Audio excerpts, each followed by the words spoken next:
2022 is going to be over before we know it, which means it's time to get your 2023 calendars ordered. What would you say if I told you that you could get a calendar with some of your favorite independent true crime podcasts, including Ye Olde Crime? Pre-order your copy at podcastcalendars.com and get $5 off your order by using our promo code OLDECRIMERS. That's OLDECRIMERS. And if you order before November 30th, you can get an additional 10% off. That's podcastcalendars.com, code OLDECRIMERS. Don't miss your chance to spend May with us, and we'll see you next time with another tale as old as crime. We are Cultivate. Cultivate. Cultivate. Cultivate. Cultivate. Cultivate. We are Cultivate.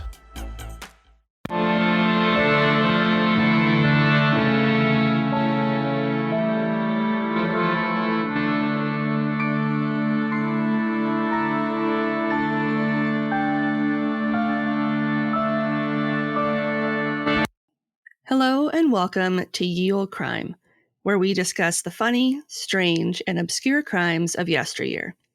I'm your host, Lindsay Valenti, and with me is my sister and co-host, Maddie Stengel. Hello. Hi. How are you? I'm okay. Yeah. It's a new year. New year, new you. Right?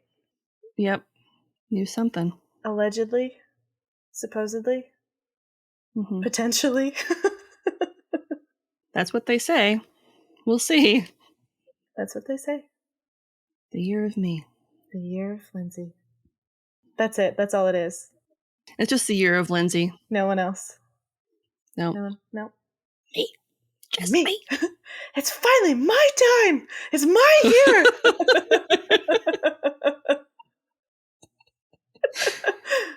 Move, bitch. Get out the way. Okay. I have one thing from the correction cubby. Uh-oh. Okay.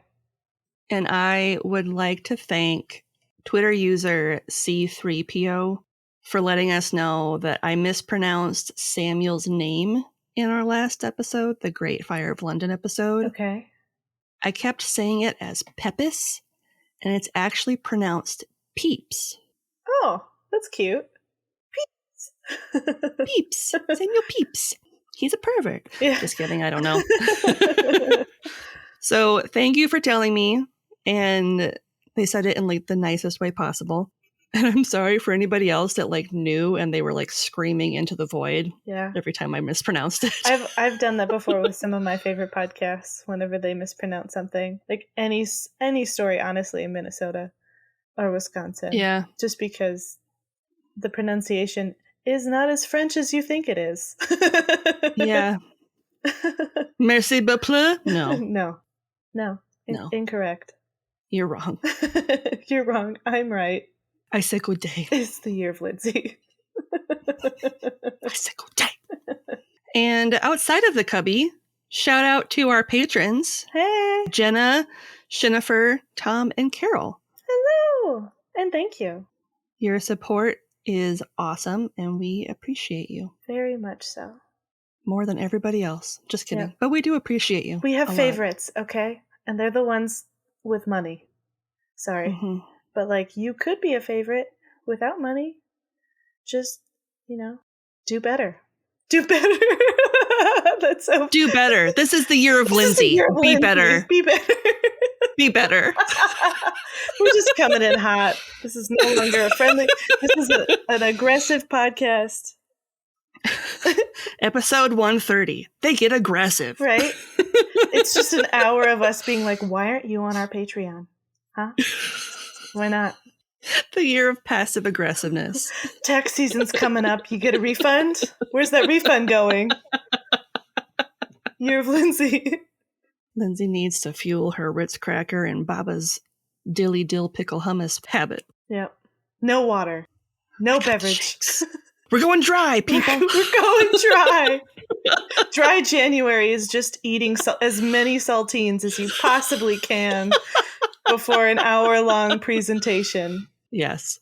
Anyway, so this week, I thought we would start off 2023 with a listener request. Ooh, okay. So today, I am going to be telling you about Baba Anujka, the Banat Witch, or the Witch of Vladomirovlats. Nice. I think it's pronounced peeps. Shut your face. I'm excited. Okay, a witch. Let's do this. Mm-hmm.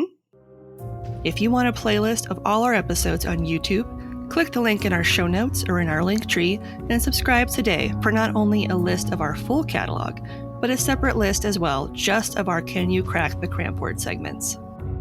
Information was pulled from the following sources: a 2022 Oddity Central article, 2022 Short History article by Peter Preskar, 2021 Vintage News Daily article, 2020 Index International article, 1929 The Angola Record article, 1929 St. Louis Globe Democrat article, People Pill, Ooh, Slavarum article by Ivan R., and Weird History Facts. nice.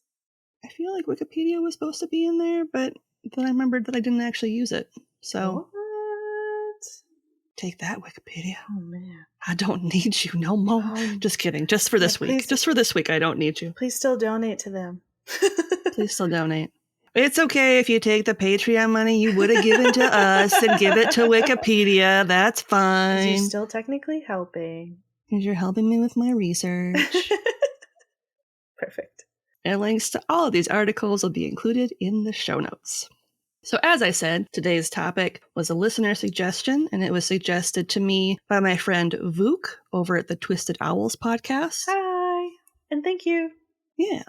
And I'll be appearing in one of his episodes later this month, where he and I had a discussion about the case of Zana, the supposed Yeti from Abkhazia. Yeah. Oh, awesome. More people get to listen to that. It was really depressing, but Yeah. No, it's all bad, but it's interesting. but it was a good discussion, and I think it needed to be had. So I thought it was great. I got to listen to it ahead of time, loved it, not just because I'm on it. It is the year of Lindsay. It is the year of Lindsay. It's about me. And I will share the episode on our socials when it goes live. So Awesome. if you'd like to listen to it, you can give it a listen. Yeah. On that note, Anna de Pistonia nee Drakshin was born in 1838 in Romania. Not a whole lot has survived about her early life, which Yeah. isn't uncommon, especially given like the area and stuff. And the fact that she's a woman. But her father was said to have been a rich cattleman. Okay. And when she was 11, the family moved to Vladomirovlats in the Vojvodina province of Yugoslavia, or Nice. modern-day Serbia, in 1849. Okay. I think that's going to be the most translation-heavy paragraph in this, hopefully. Awesome. That whole thing's a cubby later. Yeah, someone's going to be like, you just shat the bed right out the gate. It's the year of Lindsay. Oh, no. The area in which they moved was the Banat military frontier province of the Austrian Empire, which was under the Habsburg monarchy at the time, Okay. our favorite inbreds. And while there, she attended a private school along with children from other rich families in Pančevo and returned to live with her father on his large estate following her education. Okay, so she was kind of sent away to boarding school. Yep, it was a fancy boarding school. When she learned to read, she could go back and hang out with Dad. Yep, now that I am all learned, Yeah. here I am, once again. It's noted that while she attended boarding school, she was observed several times sleepwalking, which in the 19th century was considered a characteristic of someone who could practice sorcery. Uh-oh. No, you guys, that's Foreshadowing. That's just like neurological disorders. Neuro what now? You're a witch! At the age of 20, Anna was said to have become a bit of a misanthropist, or a person who dislikes humankind, following a failed relationship with a young Austrian military officer. Girl, same. We've all been We've there. all been there. 20s, am I right? After being seduced by him, he not only gave her syphilis, but then he left her. That's not great. Yeah, he hid it and quit it in a really not cool way. Yeah, in a way that like could cause death back then. A way that lingers. Yeah. that could actually lead to neurological disorders.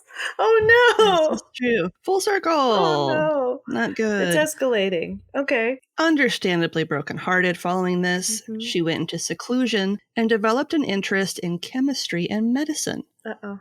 She also spent her time in seclusion learning how to speak 5 languages. As one does. I mean, Talk about a glow up after breaking up. yeah. Years later, she would open herself up to the possibility of love Oh. and married a landowner named the Pistonia, who was significantly older than her, although I'm not sure by how much. Yeah. I believe from my research that her father arranged the match. So it could be someone similar to his age. Similar or maybe just a little bit younger, like Mhm. maybe a partner of sorts. I feel like that was pretty common, wasn't it, for like more well-to-do women going to older, successful men, Mm-hmm. especially Yeah. to as like a business transaction more than anything else. Mm-hmm. It's kind of a like, hey, let's merge our fortunes. I'll give you my young daughter if you know. Just give me money. Yeah, if you just give me money, he'll be like, sounds great. It's like, you get a ship. Thanks. Thanks. Even trade. Perfect. No takesies backsies. Right. The pair had 11 children together over their 20-year marriage, Damn. but only one of them survived to adulthood. Stop. That is Yes. devastating. Mm-hmm. Oh, this poor woman. She had 11. Yeah.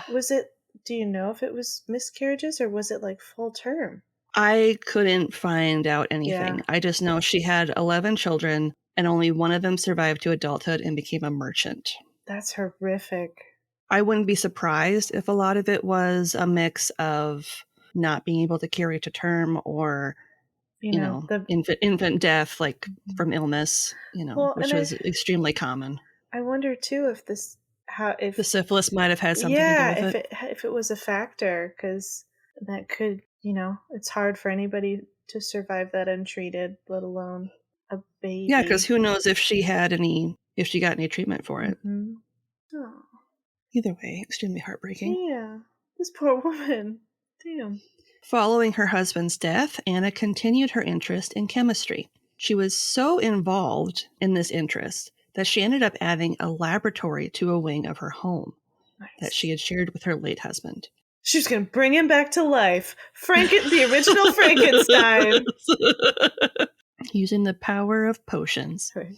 And it wasn't long before she earned a reputation amongst the people in town as a healer and herbalist, as well as someone who can make anyone, quote-unquote, disappear for the right price.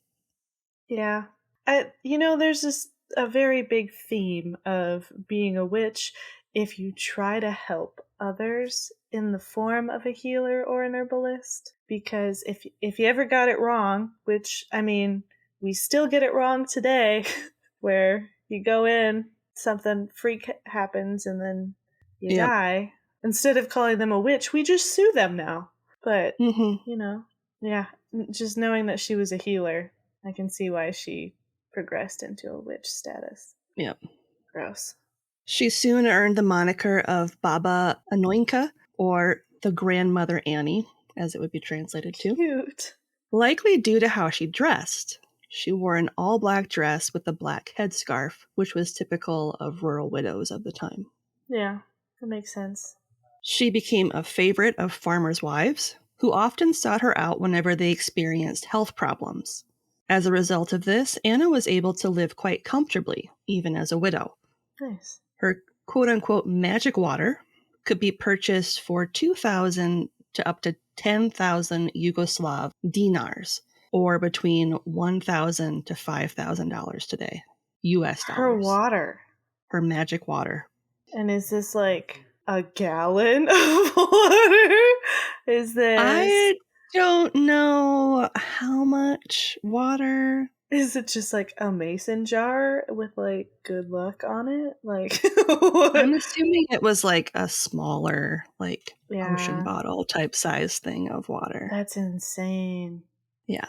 Soldiers would seek out her services for tonics that would make them just ill enough to be able to escape having to do military service.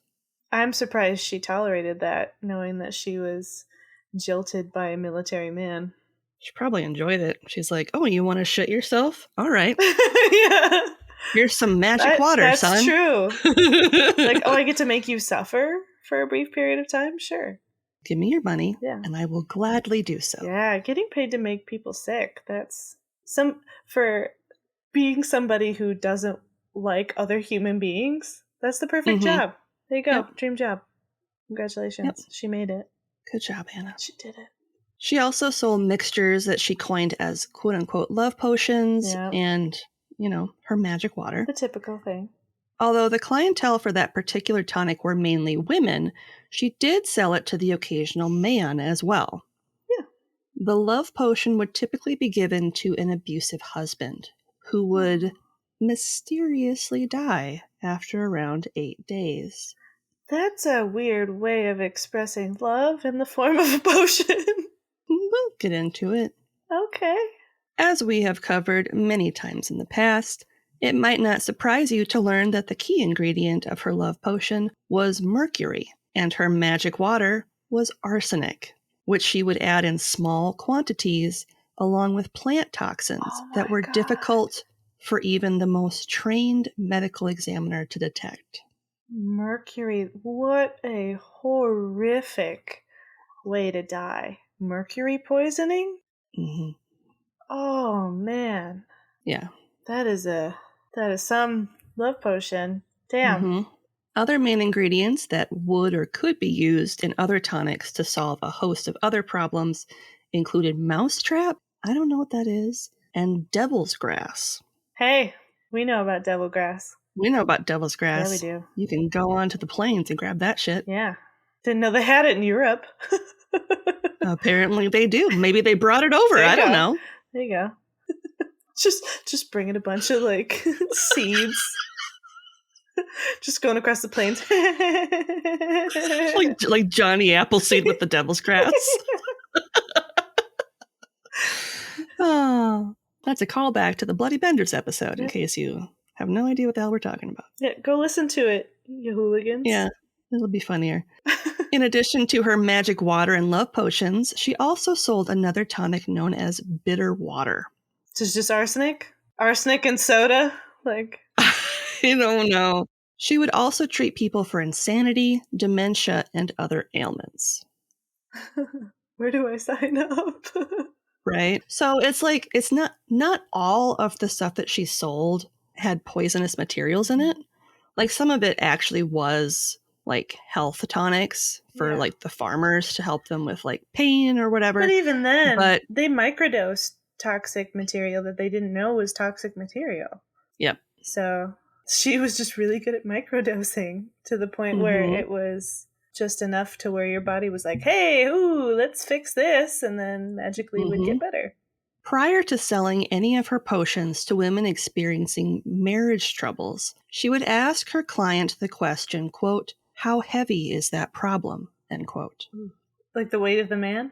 This was code for how large their husband was as far as body mass is concerned. Knowing this allowed her to more accurately calculate the doses she would need to ensure they didn't drop dead the moment they were given some of the tonic. Yep. Yeah, she definitely did it right.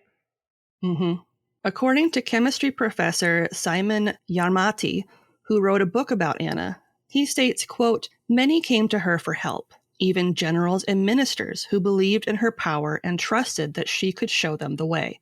Once she would notice that a customer had money, she would pretend that she was not able to practice sorcery that day.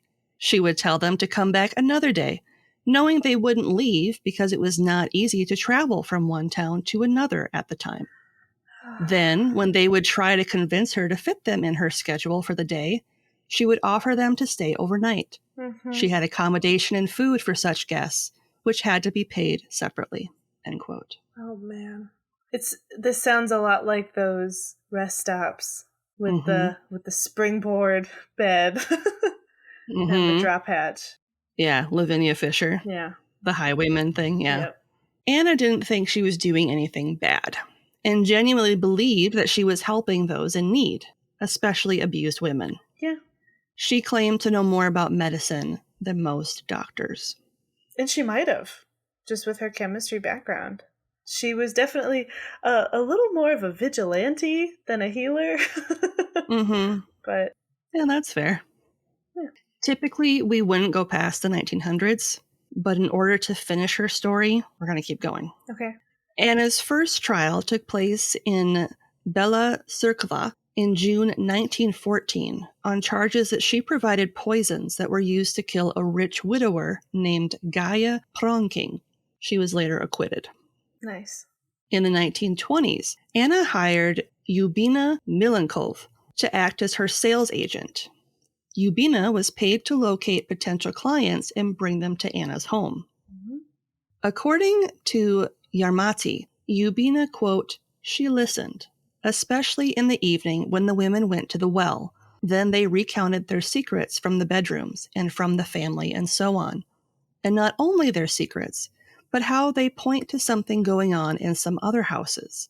And then she listened to it and just kind of gave them a sign. Why don't you go to Grandma Anujka's? End quote. Mm-hmm. How she wasn't caught sooner is a surprise, considering the bulk of the men who fell victim to her tonics were young and healthy. Interesting. They weren't elderly by any stretch of the Do imagination. you think it might have been just harder with the rural setting? Because life in general That's true. could have been harder with military men, and the climate itself too, depending on where it is, if they had any sort of harsh seasons. Yep. Because I don't know geography. I'm just going to put that out there. I don't know if this is close to any mountain ranges. I was just going to say, or anything. I know that country is. I think Serbia does have mountains. Yeah. I'm showing my ignorance. Yes, there are mountains in Serbia. Yeah. So you could just say they weren't as surprised just because of how harsh living was in general during that time period and potentially in that region. Mm-hmm. You're right. It's entirely possible that the weather could be a factor. It could have been easily explained away, because I'm sure people were sick constantly from working hard in harsh conditions. We get colds just being outside, going from cold to hot with our frail bodies. I can't imagine how sick these people were all the time. Well, and if you're working in a rural farming community, I mean, you get injured any number of ways using the tools of the trade. Yep. So, and a cut could kill you if you don't treat it. Yep. Still today. Exactly. Yeah. Anna's downfall was brought about thanks to a woman named Stana Momirov, one of her regular clients who frequently purchased herbal remedies. Rude. Yeah, right? You could bite the hand that medicates. I love being sick. Fuck you. Stana had purchased some magic water to kill her husband, Lazar Ludowski, in January of 1924 for 2,300 dinars. I didn't figure out what the translation was. He died 8 days later. That's what you wanted, ma'am. That's what she wanted. After Stana had remarried a wealthy man, and one of his uncles died in a similar fashion to her first husband, Stana was arrested. During questioning, she implicated Anna in the two killings. Rude. A few years later, in December of 1926, Anna sold a potion to Sima Momirov and his wife, Sophia, to kill Sima's 70-year-old father, Nikola Momirov. According to them, Nikola was not only an alcoholic, but was abusive towards his children and grandchildren. Okay. Sophia had learned about Anna from a friend named Danica Stojic, and after contacting her, she was able to purchase some magic water for 5,000 dinars. Again, I don't know what the... I bet it was because he was big. Or maybe maybe she didn't get the friendly discount. You haven't purchased anything else. Because you're a friend of a friend. You don't get the stranger danger price instead of the frequent flyer. Sophia then tricked 16-year-old Olga Sturza, one of Nikola's granddaughters, into giving the potion to her grandfather, who fell ill and passed away after 15 days. Oh, that's a long time to die. Mm-hmm. Dang. 18 months later, Anna was arrested on May 15th, 1928, along with 6 others: Stana, Sophia, and Sima Momirov, Yubina Milankov, Danica Stojic, and Olga Sturza. Each of the women were involved in one way or another in the two killings of Nikola Momirov and Lazar Ludowski. Anna was 90 at the time of her arrest. Oh my God, just let her live. That's so rude. In the August 8th, 1929 edition of the Angola Record, it included an article titled, quote, "Aged love poisoner may have killed 60, end quote, that reads as follows. Claims love potions were given as tonics. That was like the subhead. Mm-hmm. Anna Pistova, aged 92 or 93, is to go on trial shortly in Pančevo, Yugoslavia, on the charge of furnishing poison to wives who wished to get rid of their husbands. 6 wives who tried her love potions on their husbands and became widows are to be tried with Anna, or after her case is settled. Some say she has led to the deaths of 60 husbands and many wives, for men also patronized her. While Anna is called the Witch of Vladomirovlac, a place not far from Belgrade, and is an exceedingly aged person, it appears that she is by no means a peasant crone. Her story, as now told, is one for a novelist, but it is difficult to say how much truth it contains. The United States is not the only country in which a woman on trial for murder is provided with a romantic past. Now this is a long quote. Mm-hmm. The story is that Anna was the daughter of a rich cattleman of Romania who moved to Vladomirovlac 80 years ago, and that she received an excellent education. The villain, goes the story, entered her life when she was 21. As is always the case with more than ordinarily heartless female killers, she had to be more than ordinarily beautiful. The villain was a young officer who finally cast Anna aside and left her a pessimist and misanthropist. Anna sought seclusion after the affair of the heart, and with her knowledge of 5 languages, gave herself up to medical and chemical studies. She came out of her grief sufficiently to marry a landowner named Pistova, by whom she had 11 children. Only one survives, a prosperous merchant. Her husband's death sent Anna back to the test tubes and beakers. She built a laboratory onto her house and evolved from herbs many real or supposed remedies for diseases, but she is charged with having plenty of arsenic around. That was a really weirdly worded sentence. That is really weird. She dispensed many of her remedies to wives who were not inconsolably distressed when their husbands tried the remedies and left the wives with property and prospects of other husbands. As has been said, it is charged that not a few husbands who bought remedies of Anna were careless about leaving them around where their wives could sample them with disastrous consequences for the samplers. Oh, no. That is the defense. Anna's counsel assert that she was not responsible if wives or husbands took overdoses of her medicines. Some of the fatal medicines are said to have contained vegetable poisons which are exceedingly difficult to detect, but some of them appear to have contained arsenic. Arsenic is used as a tonic, and some people become arsenic addicts. This is really interesting and part of why I wanted to include it. Yeah. The husband of Mrs. Florence Maybrick was an arsenic addict, and we covered her in the past. Yeah.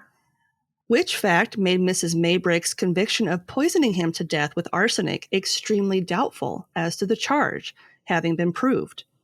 Anna's defense is somewhat along the same lines.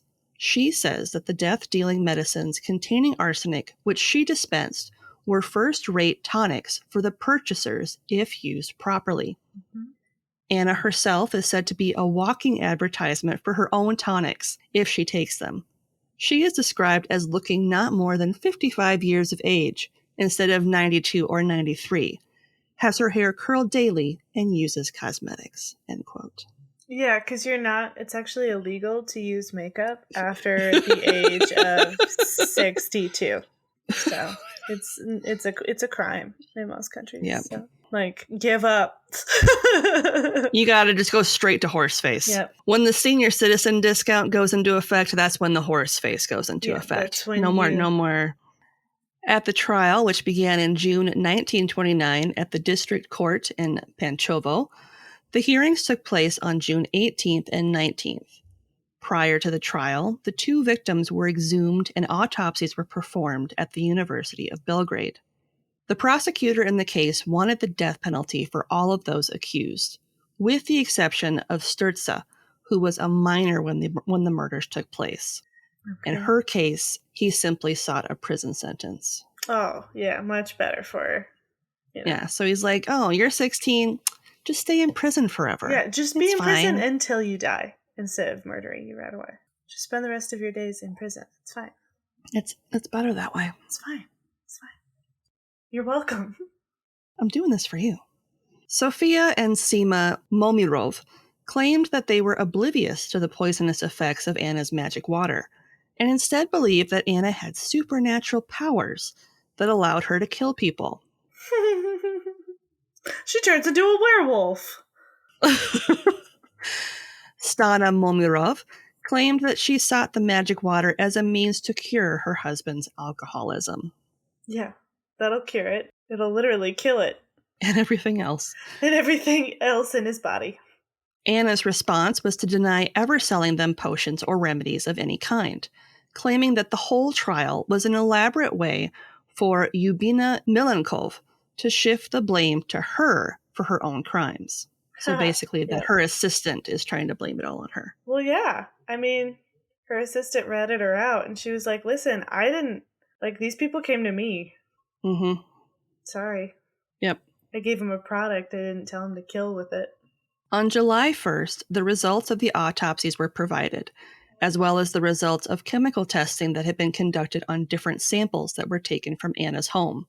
Dr. Branko Vurea testified that traces of arsenic were found in the bodies of both of the victims. Yeah. To the surprise of no one. Right. The verdict was delivered on July 6, 1929. Anna was found guilty and sentenced to 15 years in prison for her role in the two murders. Stupid. Stana and Sofia Momirov were sentenced to life in prison as the main perpetrators. Damn. The ones who administered the poison. Yeah. Sima Momirov was sentenced to 15 years. Yubina Milenkov was sentenced to 8 years. And both Olga Sturza and Danica Stojic were acquitted. Okay. Following the sentencing, both the prosecutor and defendants appealed the verdict, and a second trial was held at the appellate court in Novi Sad on November 29th and 30th, 1929.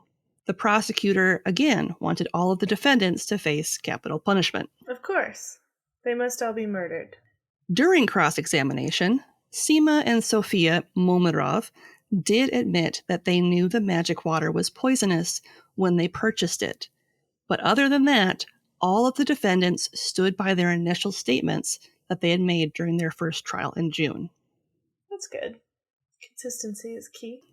A final verdict was passed on November 30th, 1929, during which Anna was resentenced to 15 years in prison with hard labor added to her sentence. Stop. She's 92 or 93.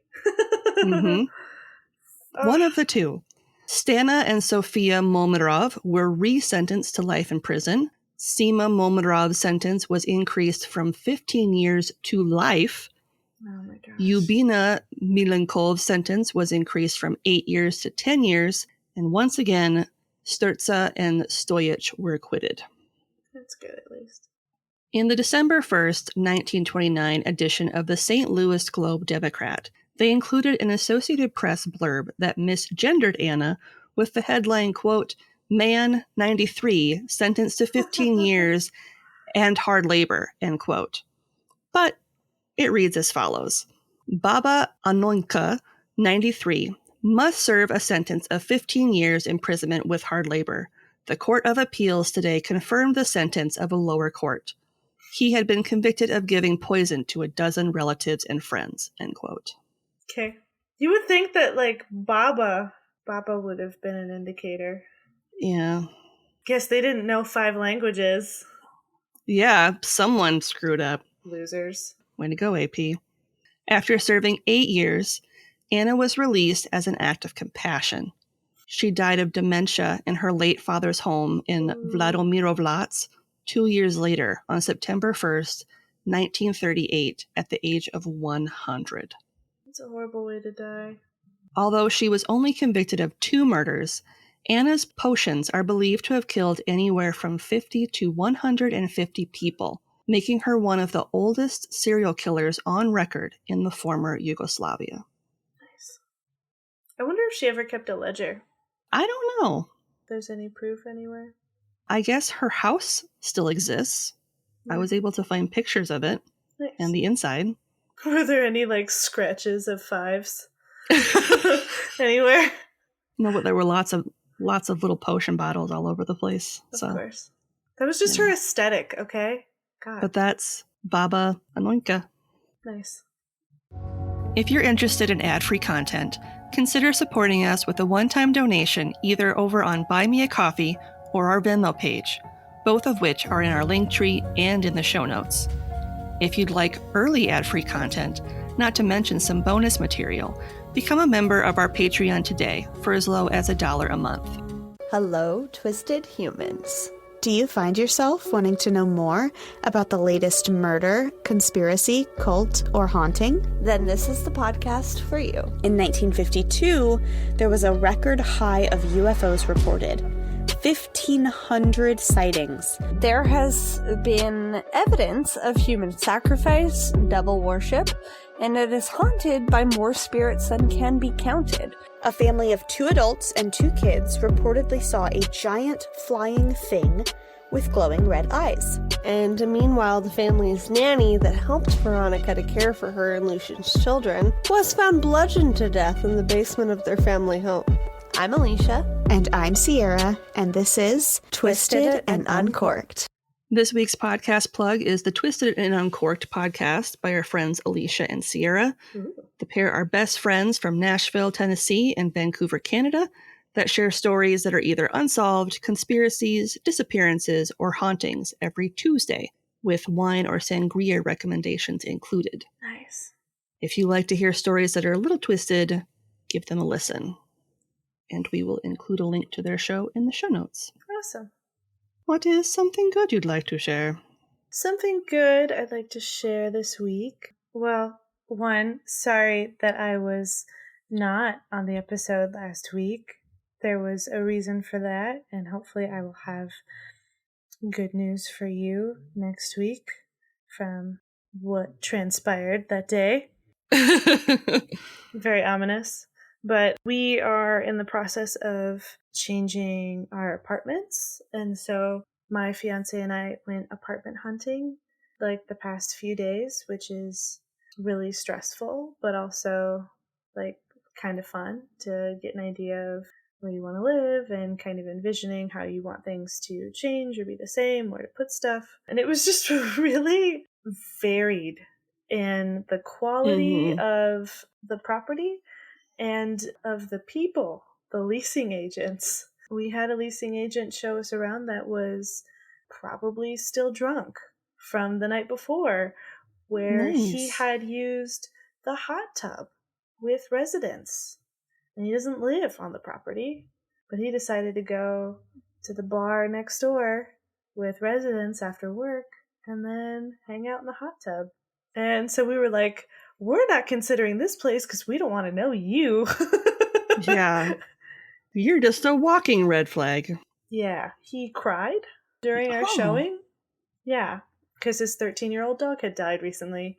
I know more about that man in the hour and 15 minutes of us doing that tour that should have been 30 than I know of my own fiance.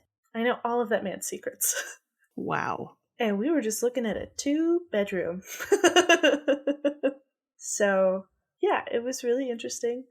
But I think we found our new future place. We put an application down to reserve it while we look at 2 other places. But it was just kind of fun. It was a nice little weekend where we got to play house a little bit more than we do right now. And it was really nice and kind of a fun way to spend some time. So, yeah. What about you? What's one good thing? Well, I took this whole past week off of work because it's winter break for the girls, but it was kind of nice to not have to worry about getting up super early, kind of do whatever. One thing I will say, the other day, we all went snowboarding, and the girls kind of went off on their own to go down a bunch of different runs because they're both at a point where they're comfortable now where they can go. Thomas got these like walkie-talkie things that we can use to communicate just because cell service isn't that great. Yeah. Which my youngest really, she uses that kind of like a safety blanket. Like she likes to have that with her to just kind of be able to check in. So while they were doing their thing, Thomas was helping me, and I was able to go down the bunny hill a few times and like try to practice doing this thing called falling leaf, where you kind of like go back and forth. Yeah. And then stop. And there were a lot of times where I like caught my edge and fell. But that's just because I wasn't shifting my weight properly to stop. Yeah. Well, it's just like rollerblading, where it takes a long time to figure out. Well, and it's like you have to, when Thomas explained it to me this way, then something kind of clicked. It's you need to move your body in the opposite direction that you think that you want it to go. So like when you're going down the hill, you would think that by like going back in a squat that you're going to just fall on your butt. But actually that helps you move forward. Whereas leaning back. Once he said that, something kind of clicked a little bit. I had a good attitude about it. I thought about going down a run, and then I was like, baby steps. I fell a lot. And the last time I fell, like I felt something in my hip that did not feel great. And I was like, I'm going to call it. I'm done. Like, this is over. I'm good for the day. But I'm sticking with it. So I'm gonna keep trying to stick with it. Yay. And on that note, let's shut her down. Shut it down. Looking for more content? You can find us online at yieldcrimepodcast.com. If you'd like to see pictures from this week's episode, not to mention bonus content and funny memes, make sure to follow us on Twitter at yieldcrimepod and on Facebook and Instagram at yieldcrimepodcast. On TikTok? Of course you are. Follow us at Yield Crime Podcast. A great way to support the show if you'd like to help us out, but you can't do so financially, is to leave us a 5-star rating and review on Apple Podcasts, Podchaser, Good Pods, or wherever you listen to your podcasts.